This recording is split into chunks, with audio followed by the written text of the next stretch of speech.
Görüyor musun abi? Evet. Burada zaten bir sorudan çoğunun cevabı var. ABD, İngiltere, Rusya, Avrupa Birliği, Sudan vesaire.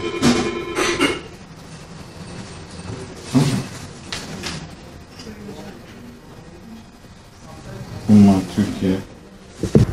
Yemen toprakları son yıllarda Çin'le Amerika arasında yapılan büyük ekonomik savaşın bir kurbanıdır. Özellikle deniz ve kara İpek yolunun bu topraklarda kilitlenmesi, Çin'in ve Amerika'nın bu bölgedeki aktif hareketliliğine sebep oldu. Bunun sonucunda da vekalet savaşları gerçekleşti. Doğal olarak bundan etkilenen de ister istemez Yemen halkı oldu.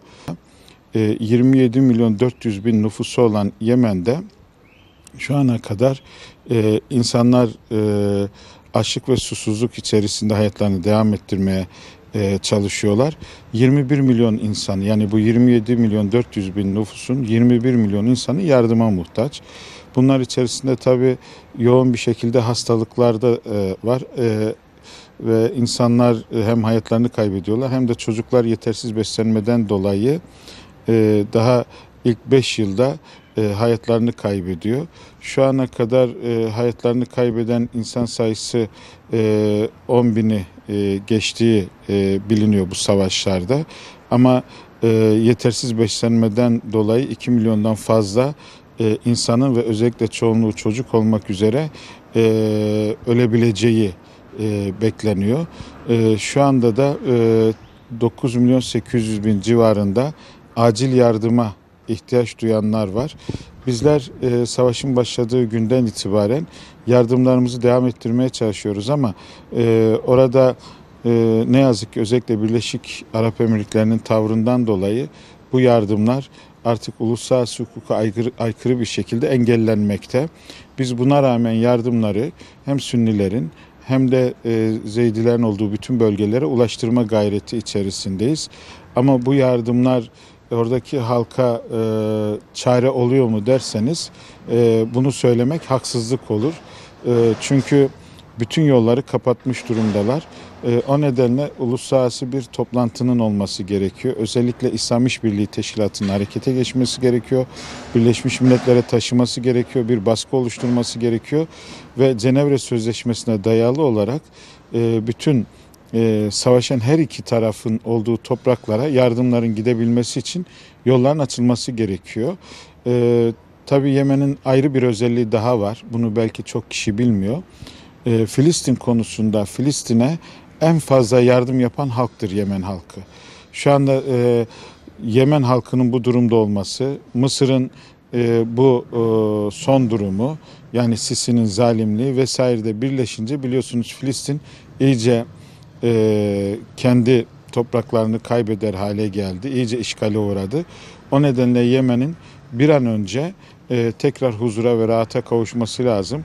Bunun için özellikle Türkiye'nin belki arabuluculuğuyla İran ve Suudi Arabistan'ın masaya oturması ve bölgede artık bu savaşın sonuçlandırılması için kararlar alınması gerekiyor. Bunun yanında da yolların açılabilmesi için de uluslararası hukukun devreye konulması aciliyet arz ediyor. Biliyorsunuz Suudi Arabistan topraklarının içerisinde Yemen aşiretleri de var. Ayrıca bölgede Suudi Arabistan ve benzeri yerlere yüklenen bir takım görevler var. Yine dediğim gibi Çin'in ekonomik savaşta öne geçmemesi için Amerika'nın İpek yolunu kontrol etme gayreti var. Bunu da iki büyük güç Orta Doğu'daki kendine yakın ülkelerle yapıyor. Bölgede Yemen'in, Suriye'nin hepsinin bir araya alınacağı bölgesel bir çözüm önerisi mutlaka gerçekleşmesi lazım. Aksi takdirde provokasyona açık, kullanıma müsait toplulukların varlığıyla da buralar her zaman savaş bölgesi olmaya mahkum olacak ve bunun karşılığında da daha çok masum kadın ve çocuklar ölecek. Parası olanlar, siyasette güçlü olanlar gerektiğinde yer değiştirebilecek, sermayelerini başka yere götürebilecekler. ama halklar kurban olacak. Onun için Müslümanların bir an önce uyanması lazım. Müslümanlar bir an önce İslam birliğini kurmalı ve bu topraklarda kendi meselelerimizi kendimiz çözeriz. Burada Amerika'nın, Çin'in, Rusya'nın herhangi bir emperyalist ülkenin, özellikle İsrail'in müdahalesine fırsat vermeyiz diyecek bir irade, bir idare, bir güç birliğine ihtiyaç var. Bunu yapacak olan tarihe yazılacak, yapmayacak olanlar da tarihte sadece unutulacak isimler arasına girecek. Ne yazık ki üzülerek söyleyeyim, artık İslam dünyasındaki bu mezhep kavgası kavramının zihinlerinin en ucra köşesine yerleşmiş olması.